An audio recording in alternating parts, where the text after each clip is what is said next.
A lot of my friends came to see me. I was always glad to see them. The doctors tried to find a cure for my illness, but they couldn't find a cure. I died of a sickness called Lou Gehrig disease.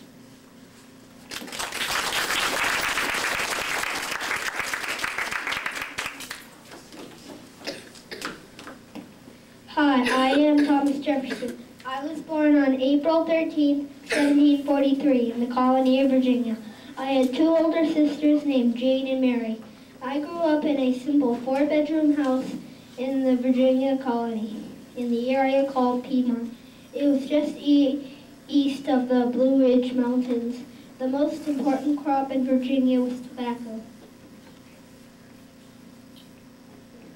I went to Williams and Mary College when I was only 17. I studied law with a man named George Wythe. I wrote the Declaration of Independence in 1776, July 4th. I served in the Virginia State Legislature where I helped write important laws to establish the religious freedom. I was the third president of the United States. On the 50th anniversary of 1826 is the date I died.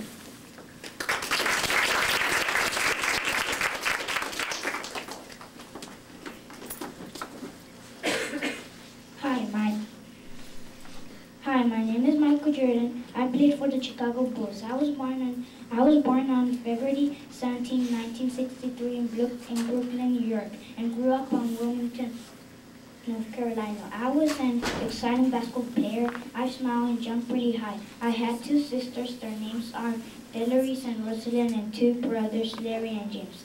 I played basketball, baseball, football, and track, and found out the best target was the basketball court, and sometimes there were 15 seconds to go on the game, but we won the game and became championship for his team and played for a high school basketball team, and then I was really a star. My first year was a huge success, and only two players scored more points than me, but I scored double figures in all 82 games and made 2,313 points. But when I turned 33, I started playing with rough people, and that's how I became championship of the world.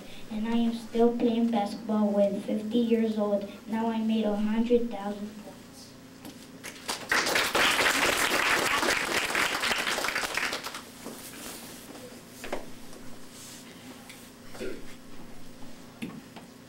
Hi, I'm Martin Luther King Jr. I was one of America's great leaders. I was a powerful speaker, and I spoke out against laws which kept black people out of many schools and jobs. I led protests and marches demanding fair laws for all people.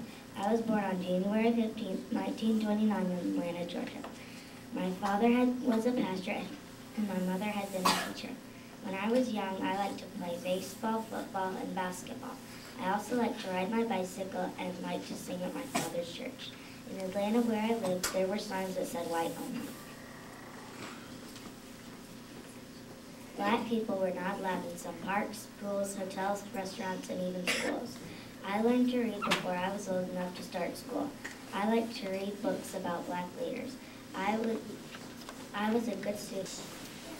They decided to stop riding the buses. This became known as the Montgomery Bus Boycott. I was the leader of this boycott. Because of my involvement, I received many hate letters and angry phone calls. People threatened to murder me and my family. One night, someone threw a bomb into my house when I was not home. A crowd of angry black people gathered at my house. I told them, we must love our white brothers. We must meet hate with love. Black ministers from all over the South formed a group called the Southern Christian Leadership Conference, or the SCLC. I was elected its president. The LCLC made peaceful protests all over the South to help blacks gain their freedom. One of the results of these protests was that Montgomery changed the law and finally ended white-only sections on the buses. I moved back to planet in 1960 and continued to lead peaceful protests to 200,000 people in Washington, D.C. In the speech, I told them, I have a dream that my 4 children will one day live in a nation where they will not be judged by the color of their skin, but by the content of their character. In 1964, I was awarded the Nobel Peace Prize. As a result of the SCLC, a civil rights bill became law guaranteeing all people a right to vote. Even so, across the country, many black people were being denied their right to vote. I led numerous marches, including a 50-mile march from Selma to Montgomery. In the summer of 1965, the United States government passed a law that guaranteed all people a right to vote. In April 1965, I went to Memphis, Tennessee, where I planned to march so that black and white garbage workers would receive equal pay. On April the 4th, while standing on my motel balcony, I was shot by a man named James Earl White. I was only 39 years old when I died. My coffin was placed on an old farm wagon and pulled through the streets of Atlanta by 2 mules. Almost 100,000 people attended my funeral. I am buried in a marble crypt in Southview Cemetery in Atlanta. Carved on my crypt are these words, free at last, thank God Almighty, I am free at last.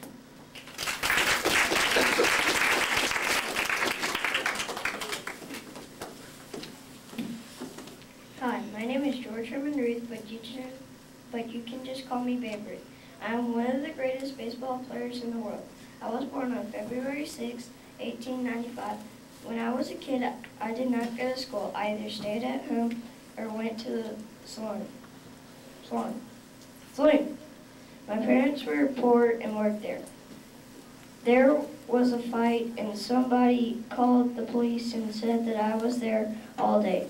The police made me go to a school where you did not see your parents for a month. Then they made me never see my parents again. I got homesick, but I got used to it. There I got to play baseball on a team. When I was 9.5, a high school coach taught me to hit home runs and pitch like I've never pitched. When I was 10, I fixed collars for shirts. I liked that job. When I was 16, I was 6 feet tall. I am heavy, but I was skinny when I was a kid. I weighed 215 pounds during my career. I hit 16 home runs in one season for St. Marley's Red Sox. I played most of my career with the Boston Red Sox and the New York Yankees.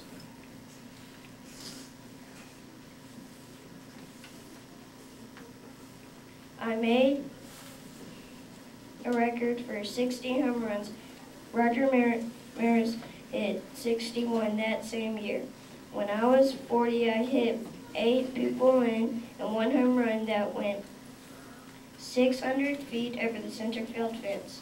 That was my 714th home run. I died on August 16, 1948, at the age of 53. I was elected to baseball's Hall of Fame.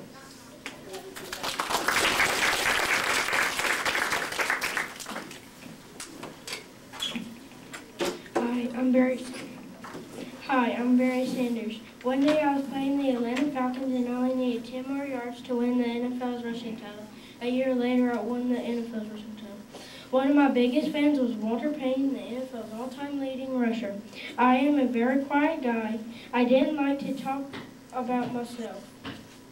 When I graduated from North High in Wichita, Kansas, only 2 teams wanted me to play for them. I picked Oklahoma State over Wichita State. My name then became in the NCAA record books. I won the Heisman Trophy in 1988. I became to play for the Detroit Lions. I wrote a check for $210,000 and gave it to my church. My short games were more exciting than my longer games. Now I don't care about putting my name in the record book. Now all I want to do is win for my team.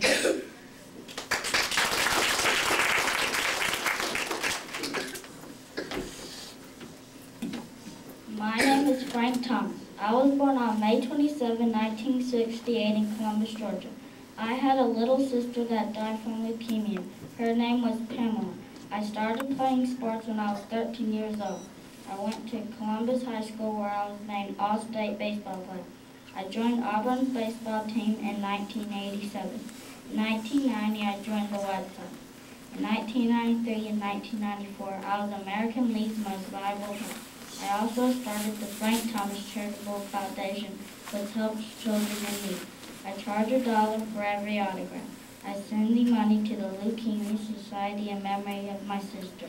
Today I am married and I have 2 children. I have worked hard and followed my dreams. That's how I got where I am today.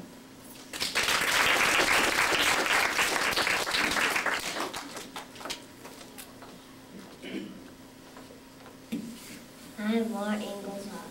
I was born in 1867. I have a bulldog named Jack and an older sister named Mary.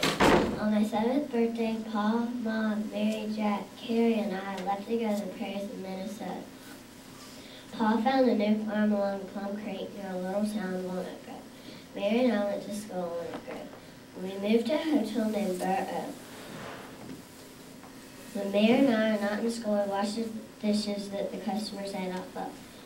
Pa promised Mom we would not move again. We had stayed in DeSmit so Mary and I could go to school. At night, I repeated my studies to Mary so she could keep up with the studies too, since she was 1. I met a boy. He asked me to marry him. In 1885, I had a baby named Rose. My second child, a boy, soon died after he was born. Before I moved back to Rocky Ridge Farm, my husband and I decided to build a new house. It had 10 rooms, 3 porches, and 30 windows. One day a letter came saying Pa was very sick.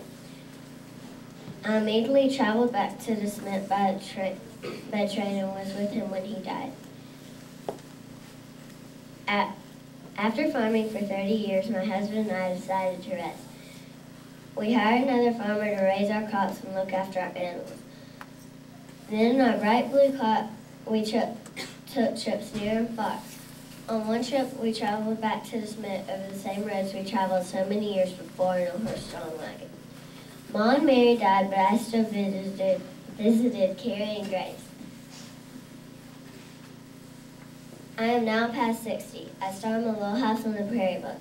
I got several letters about my books. I died in 1957. I am famous because of my Little House books.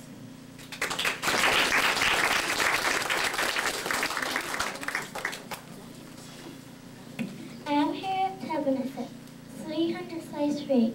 I married the man John Tubman. Slice couldn't get married, so I had to jump over a room. When I was a little girl, I got sold and I had to make a line of yarn every morning. When it broke, my aunt caught me a stupid little girl. When I got sick, they had to take me home. I found a safe house in Wilmington, Delaware. There they gave us some seeds. I was a nurse in the Civil War. I died at the age of 93.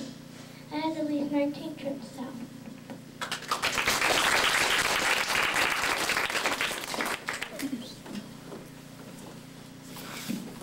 Good morning. My name is Helen Keller. I was born on June 27, 1980 in Tuscumbia, Alabama. When I was almost 2 years old, I became very ill. I could not see or hear. I wanted people to understand me, but I could not talk to them. My parents took me to see a famous toucher in Maryland. He told my mother and father that I would always be blind and deaf. He also said I was very intelligent and able to learn. He told my mom that perhaps Dr. Alexander Graham Bell could find someone to teach me. He had invented the telephone and has spent many years helping deaf people. My mother wrote to a school that Dr. Bell had told her about, asking for it. It was called the Perkins Institute in Boston. Many months passed after my mom wrote. Then one day, a young woman named Anne Sullivan came to live with me and became my teacher. She spelled words into my hands to teach me to understand words. I learned to count with wooden beads and straws. Then she taught me to read Braille by touching raised dots on paper. I later became a pupil at the Perkins Institute. People were amazed that I could read and understand words. I then learned how to speak. I took special lessons on how to speak and read lips. I went to college and became vice president of my class. My friend Anne helped me in class. The Japanese government also asked me to help work with their blind and deaf people. In 1941, during the war, many soldiers were blinded in the fighting. President Roosevelt asked me to visit the injured. My words and my touch brought them courage and hope. I was given many honors and medals. My greatest prize was given to me in 1959. It was the Helen Keller World Crusade. It would help blind and deaf people all over the world. I died on June 1st, 1968, but people all over the world still remember my helpful, courageous life. I wanted to pass on the gift of teaching that Anne had given me. Most of all, I wanted to teach others that people do not have to be different because they are blind or deaf. They can learn and be happy too.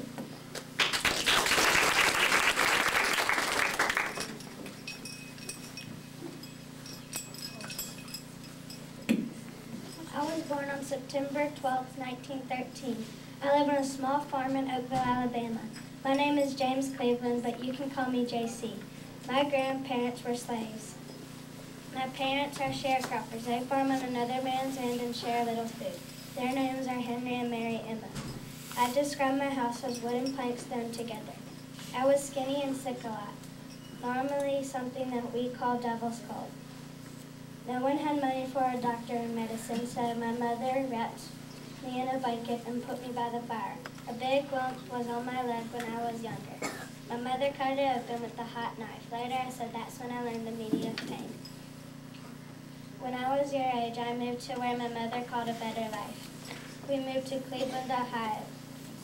On my first day of school in Cleveland, my teacher asked me my name. I said JC. She thought I said Jesse. From then on, I was called Jesse. In Cleveland, my father and older brother worked in a steel mill. My mother washed too, my mother washed clothes and cleaned houses. I worked too, sweeping floors, shining shoes, watering plants, and delivering groceries. But we were still poor. In 1927, I entered Fairmount Junior High. There I met Charles Riley. He saw me running gym. He asked me to train for the track team. I worked in the morning and in the afternoon. I felt close to Riley and called him Pop. Pop told me to run as if the ground were on fire. He told me to train not just for the next race, but to be the best runner I can be. Now I call my legs Lucky Legs. Some people call me a floating wonder. A newspaper reporter wrote, when I run, I look like I'm about to soar off. In 1928, I made a record for the long jump in school. In 1933, I set the school record for 220-yard dash. I went to Ohio State University and was on the track team too.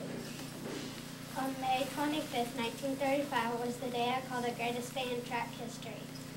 I set 3 world records and tied in 4th, all within 45 minutes. On July 5, 1913, I married Minnie Ruth Solomon. I met her at Fairmount Junior High. I say when I first talked to her, I fell in love, and a little bit more after that. She's a very supportive wife. Now I have 3 lovely girls, Gloria, Marlena, and Beverly.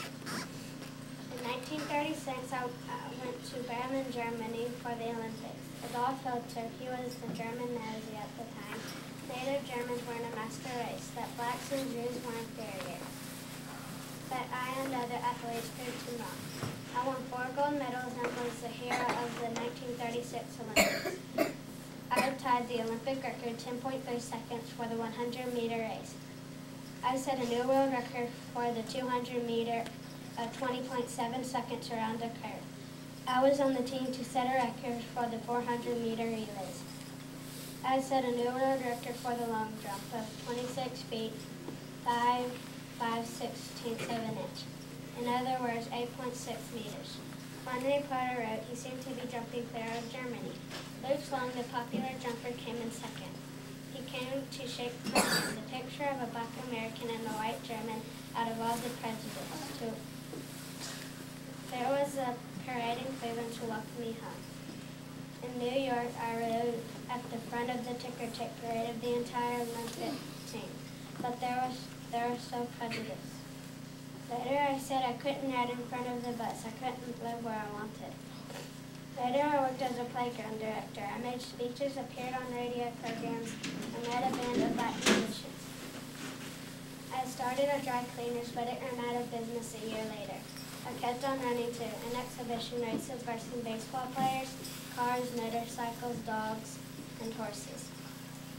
Later I wrote, when I race, I feel more of a spectacle than an athlete. And I wrote, at least it was an honest living. I gave lots of speeches on the value of family. The audience loved to listen to me. Well, that's what I would say. I wrote an autobiography and 2 books on issues facing black communities. Now I'm called the world's fastest human.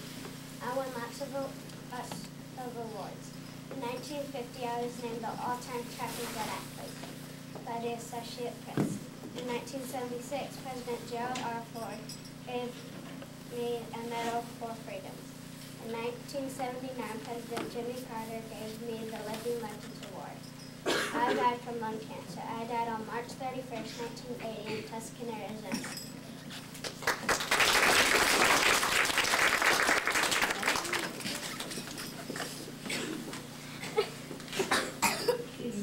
My name is Albert Einstein. I was born March 14th, 1879. Before my first birthday, I moved to Munich, Germany. There my father and uncle owned a small electrochemical business. My family was Jewish, but we didn't go to the synagogue. I had a sister named Maha.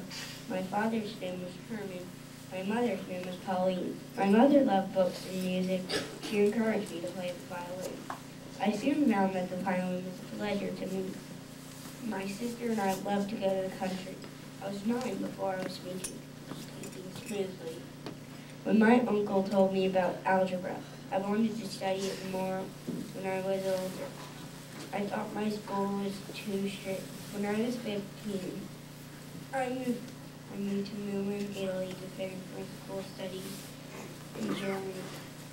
In 6 months, I was expelled for disruption. So I moved to Milan to join my family. At the age of 16, I moved to Switzerland to enter a school called Federal Institute of Technology, FIT for short, in Zurich, which would take any student that could pass the exam. I failed and studied in school near Zurich. At the age of 17, I passed the FIT test. I graduated in 1991 and was granted a Swiss citizenship. In 1902, I became a clerk at the Swiss Patent Office in Bern. I married Maliva Martin in 1903. I became famous for my theory of relativity, E equals mc squared, which means energy equals mass times speed of light squared. I have 2 sons, Hans Albert and Edward. In 1911, I moved to Prague in Czechoslovakia. In 1914, I moved to Berlin. I thought weapons were a misuse of science. I had a divorce and I married my cousin, Elsa. In 1929, I was given a Planck Medal. I did not invent the atomic bomb, but my theory helped them make it. I was horrified when it was dropped. It killed 100,000 people. I died on April 18, 1955. I was 75.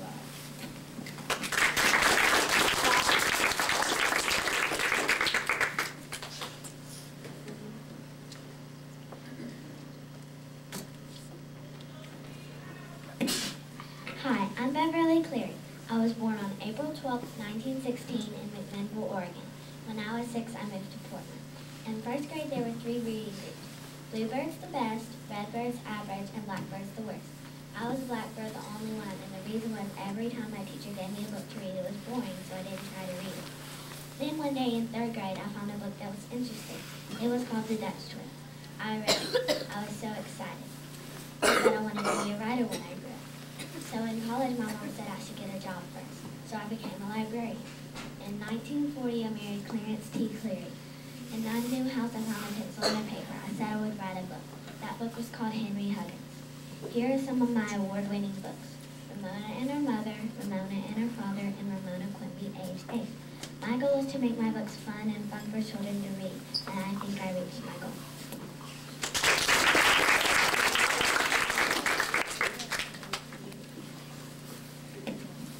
Hi, I'm Clarissa Holloway Barton, but most people know me as Clara Barton. I was born December 25th, 1821 in Oxford, Massachusetts. When I was 8, I had to have operation on my knee. When I was 17, I decided to teach. That was in 1838. I taught for 18 years. I never got married because men didn't treat women equally, and I didn't think that was fair. During the Civil War, I helped women soldiers. I saved many lives doing so. I started a group to find lost soldiers, but it wasn't very successful. Taking care of soldiers cost a lot of money, so I started an organization to go around picking up unwanted medical supplies. Soon I got tired, so I moved to Switzerland. While I was there, a war broke out, so I helped the Swiss soldiers. Switzerland had a Red Cross. I thought America needed one too. In 1881, I started America's Red Cross. I worked for the Red Cross for 31 years. I died when I was 90. That was in 1912.